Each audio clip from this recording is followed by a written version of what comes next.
Hi friends, எல்லாருக்கும் வணக்கம். Welcome to our channel smile with GG.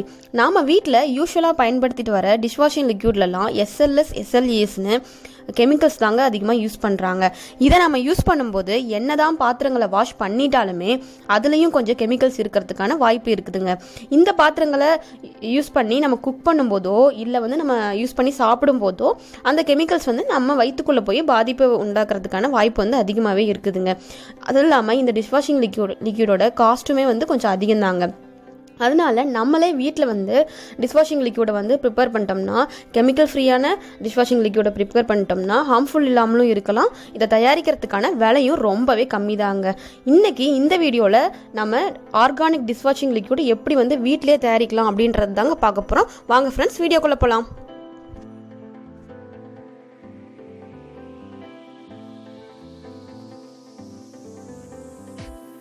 Dishwashing liquid தயாரிக்கிறதுக்கான பொருட்கள் என்னென்னா, lemon, white vinegar, baking soda, water, அவ்வளோதாங்க. இது மட்டும்தான் தேவை.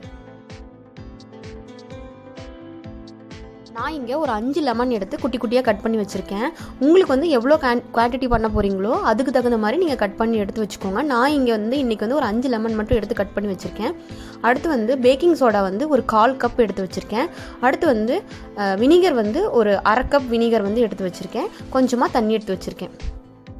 இப்போது ஒரு பேன் வச்சு அதில் ஒரு 3/4 கப் அளவு தண்ணி ஊற்றிக்கலாங்க. அதில் ஒரு நம்ம குட்டி குட்டியாக கட் பண்ணி வச்சோம் இல்லைங்களா லெமனை, அதை போட்டுக்கலாங்க.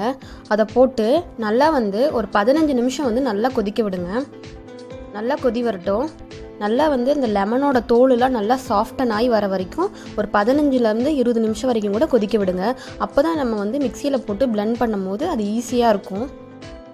இதில் நம்ம போட்டிருக்க பேக்கிங் சோடா இருக்குது இல்லைங்களா, அது பாத்திரங்களில் இருக்கக்கூடிய எண்ணெய் பசையும் ஃபுட்டோட கரையெல்லாம் இருக்குது இல்லைங்களா, இதெல்லாம் நீக்கி பாத்திரங்களை சுத்தமாக வச்சுக்கிறதுக்கு ரொம்பவே யூஸ் ஆகுதுங்க. அதே மாதிரி ஒயிட் வினிகர் இருக்குது இல்லைங்களா, இது ஒரு கிருமி நாசினியாக செயல்படுதுங்க. பாத்திரங்களில் இருக்கக்கூடிய ஜெர்ம்ஸ்லாம் நீக்கி சுத்தமாக வச்சுக்கிறதுக்கு யூஸ் ஆகுதுங்க. அது மட்டும் இல்லாமல் இதுவும் பாத்திரங்களில் இருக்கக்கூடிய அந்த கடினமான கரையெல்லாம் இருக்குது இல்லைங்களா, அதையும் நீக்கிறதுக்கும் யூஸ் ஆகுதுங்க. அப்புறம் லெமனை பற்றி நம்ம எல்லாத்துக்குமே தெரியுங்க. விம் லிக்யூட்லலாம் நம்ம ஆட்லலாம் பார்த்தீங்கன்னா 100 லெமனோட சக்தி அப்படிம்பாங்கங்க. நம்ம 100 லெமனோட சக்தி அங்கே கொடுத்துருக்காங்களா என்னன்னு நமக்கு தெரியாது. ஆனால் நமக்கு எவ்வளோ லெமன் தேவையோ அந்த லெமன் எடுத்து நாம் இதில் போட்டு நேச்சுரலாக தயாரிக்கிறோம். இந்த லெமனில் அதுவும் என்ன பண்ணுதுன்னா ஃபுட்டோட கரையெல்லாம் பாத்திரங்களில் நீக்கி ஆயில் கிரீஸ்லாம் நீக்கி கொடுக்குதுங்க. க்ளீனாகவும் வச்சுக்குது பாத்திரங்களை. அதுக்காக தாங்க இந்த 3 பொருளையும் முக்கியமாக யூஸ் பண்ணுறோம். பாருங்கள், நல்லா கொதி நல்லா சாஃப்டாகிடுச்சு அந்த தோலெல்லாம். அதை மிக்ஸி ஜாரில் மாற்றிக்கலாம். அந்த லெமன் அந்த ஜூஸ் ரெண்டையும் சேர்த்தே மிக்ஸி ஜாரில் மாற்றி வச்சுக்கலாங்க. ரெண்டையும் சேர்த்து நல்லா பேஸ்ட் பண்ணிக்கலாங்க. இப்போ நான் நல்லா பேஸ்ட் பண்ணி எடுத்துட்டேன். அந்த பேஸ்ட் பண்ணி எடுத்தது நம்ம ஒரு ஃபில்டரில் நல்லா ஜூஸை மட்டும் நல்லா வடிகட்டி எடுத்துக்கலாங்க. நம்ம ஆல்ரெடி லெமனை கொதிக்க வச்சுறீங்களா, அதே பேன்லேயே நீங்கள் வடித்து எடுத்துக்கோங்க. ஏன்னா திரும்ப இதை நம்ம சூடுபடுத்த போகிறோம். அதனால் அதே பேன்லேயே நல்லா சக்கை இல்லாமல் கடைசி வரைக்கும் நல்லா புழிஞ்சு எடுத்துக்கோங்க. பாருங்கள், நான் எப்படி நல்லா வடித்து எடுத்துக்கிட்டேன்.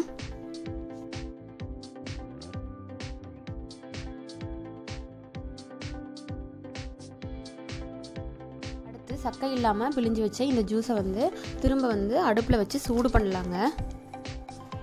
மீதி எடுத்து வச்ச பொருளை இப்போ இதில் ஆட் பண்ணிக்கலாங்க. ஃபஸ்ட்டு ஒயிட் வினிகர் எடுத்து வச்சோம் இல்லைங்களா, அதை ஒரு 1/2 கப் ஆட் பண்ணிக்கலாங்க.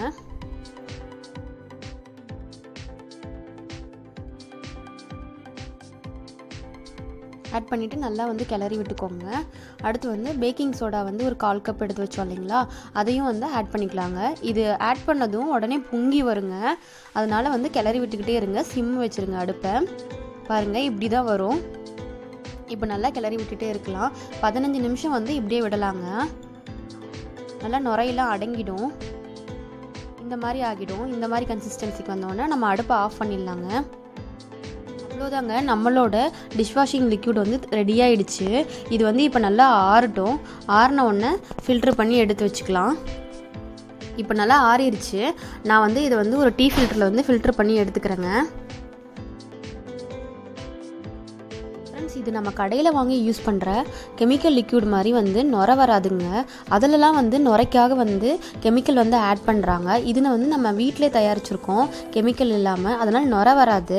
ஆனால் வந்து நுர மட்டும்தாங்க வராது. ஆனால் இது வந்து பாத்திரத்தில் இருக்கக்கூடிய எண்ணெய் பசை, ஃபுட்டு கரை எல்லாமே வந்து நல்லாவே போய் பாத்திரம் வந்து நல்லா பளிச்சுன்னு இருக்குங்க. இல்லை உங்களுக்கு வந்து நுர இருந்தால் தான் திருப்தியாக இருக்குன்னா நீங்கள் வந்து இதில் வந்து ஒரு 2 ஸ்பூன் வந்து நீங்கள் ஆல்ரெடி வச்சுருப்பீங்க இல்லைங்களா லிக்யூட், அதில் ஒரு 2 ஸ்பூன் மட்டும் இதில் ஆட் பண்ணி கூட நீங்கள் யூஸ் பண்ணிக்கலாங்க, நுர வரும். அவ்வளோதான் ஃப்ரெண்ட்ஸ், நம்மளோட ஆர்கானிக் டிஷ்வாஷிங் லிக்யூட் வந்து ரெடி ஆகிடுச்சு. எந்த கெமிக்கலும் நம்ம யூஸ் பண்ணாததுனால இது ரொம்பவே சேஃபுங்க. இதை வந்து நம்ம ஒரு பழைய வந்து தீந்து போன லிக்யூட் டப்பாலேயோ இல்லை வந்து ஒரு பம்ப் பாட்டில்லையோ வந்து ஸ்டோர் பண்ணி வச்சுக்கலாம். 1 மந்த் வரைக்கும் வச்சு யூஸ் பண்ணிக்கலாம். இது வந்து கெடாதுங்க. ஃப்ரெண்ட்ஸ், இதனோட ஸ்மெல் உங்களுக்கு சப்போஸ் பிடிக்கலனா உங்களுக்கு பிடிச்ச வந்து எசென்ஷியல் ஆயிலை வந்து இதை நீங்கள் ஆட் பண்ணி கூட யூஸ் பண்ணிக்கலாம். நான் வந்து ஒரு பாத்திரத்தில் வந்து ஆயில் ஊற்றி எடுத்து வச்சுருக்கேன். அதை வாங்க நம்மளோட லிக்யூட் போட்டு க்ளீன் பண்ணி பார்க்கலாம். இதில் வந்து நுர வராது ஃப்ரெண்ட்ஸ், ஆனால் ஃபுல்லாகவே போயிடும், எண்ணெய் பசெல்லாம் போயிடும். பாருங்கள், நல்லா எண்ணெய் பசெல்லாம் போயிடுச்சு. பாத்திரம் எவ்வளோ க்ளீனாக இருக்குன்னு பாருங்கள், எண்ணெய் பசையே இல்லை. பாருங்கள், நான் இப்போ யூஸ் பண்ண பாத்திரம் தான் எப்படி வந்து அடியிலெல்லாம் கருப்பு கருப்பாக இருக்குன்னு. நான் வந்து இது நம்மளோட லிக்யூட் போட்டு தான் வந்து வாஷ் பண்ணி பார்த்தேன். பாருங்கள் எப்படி பளபளன்னு ஆயிடுச்சுன்னு, எனக்கே ஆச்சரியமாக போயிடுச்சு. அவ்வளோதான் ஃப்ரெண்ட்ஸ், காஸ்ட் அதிகமாக கொடுத்து இனிமேல் வந்து கடையில் வாங்கி யூஸ் பண்ணுறதை விட்டுட்டு நம்மளே வந்து கெமிக்கல் இல்லாமல் சேஃபான டிஷ்வாஷிங் லிக்யூடை வீட்டில் ரெடி பண்ணி யூஸ் பண்ணலாம். நீங்களும் யூஸ் பண்ணுங்கள். கண்டிப்பாக இதை வந்து ட்ரை பண்ணி பாருங்கள், உங்களுக்கு கண்டிப்பாக பிடிக்கும். உங்களுக்கு இந்த வீடியோ பிடிச்சிருந்துச்சின்னா சப்ஸ்கிரைப் பண்ணுங்கள், லைக் பண்ணுங்கள், ஷேர் பண்ணுங்கள், பெல் ஐக்கானை கிளிக் பண்ணிவிடுங்க. நெக்ஸ்ட் வீடியோவில் பார்க்கலாம். Bye friends.